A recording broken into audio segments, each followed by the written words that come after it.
Hello, what I'm going to show you today is how to sow your celeriac seeds.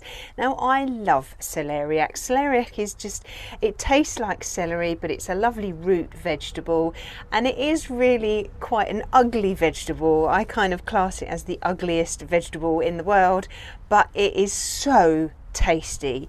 You peel it, you cut it up into cubes, and then you can roast it, or you can cut it very, very fine, very thin sort of slices, and you could use it in a lasagna instead of pasta if you wanted to. It's a very versatile vegetable. It's really nice and really tasty, and it really is worth giving it a go.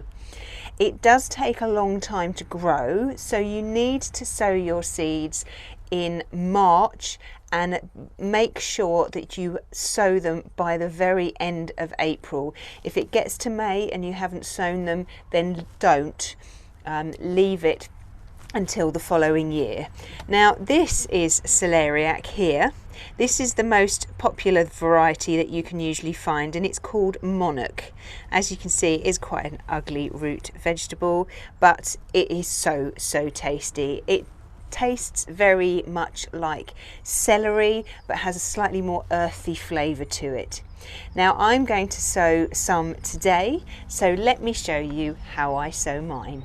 Now I've found these, let me show you one that's not full. I don't know why I've never discovered these before.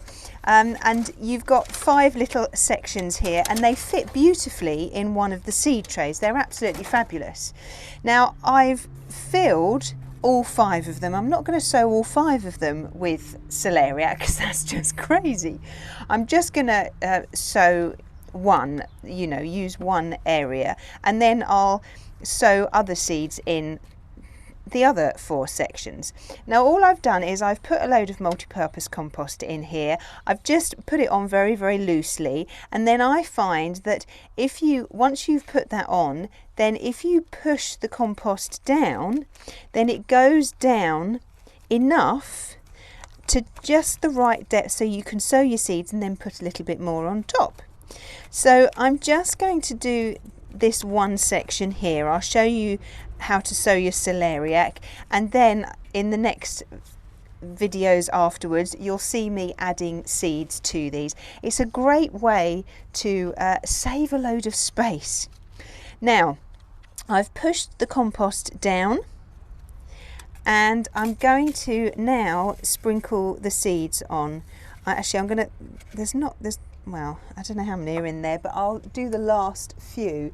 Now hopefully you can see these are the celeriac seeds. They are very, very tiny, and all I'm going to do is I'm just going to very carefully, using my thumb and my finger, just sprinkle them, moving my thumb and finger backwards and forwards, just all over this compost. Now these seeds are quite getting to, I think they're getting to their expiry date, so I'm hoping that not all of these will come up, but knowing my luck they all will.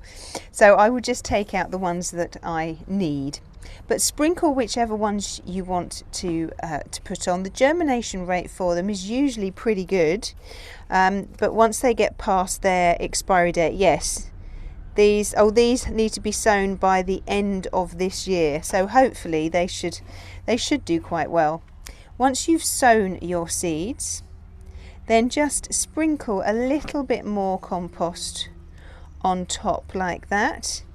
And because we've got 5 different sections here, it is vitally important that you label them correctly. And I am going to sow some other seeds, and once I've sown all of my seeds, then I will give them a good water. If you're only sowing 2 or 3 sections on a day, then sow what you're going to sow and then water, rather than doing each one individually, because otherwise you might end up over watering the first lot. So that's my celeriac in there. They should start to germinate in about a week's time. As I say, they grow very slowly, but once they get going, then they can grow quite large. And they'll grow quite quickly once it starts to warm up. But make sure that you start them in March and definitely have sown them by the end of April. Well, that's my celeriac all sown now. As I say, I will sow some other seeds in the other 4 sections. Once I've completed those, which I will do today, then I will water them. Make sure that when you water seeds that you've just sown, you make sure that you use water straight from the tap, because it's sterile, and new seeds usually need nice sterile water. Once they've started to germinate and you've put them into 3-inch pots, or their next step, wherever you decide to put them, then they'll be absolutely fine with water from a butt or rainwater, which is usually what you end up collecting in your butt anyway. So I will keep you posted and updated on their progress, and I have grown them before and they do grow really well. Sometimes they're smaller than the ones you get in the shop, and sometimes they can get quite large, but they're really nice. So yes, you just have to peel them first.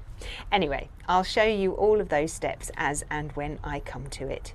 Well, I hope you found that useful, and I look forward to seeing you soon. Bye bye.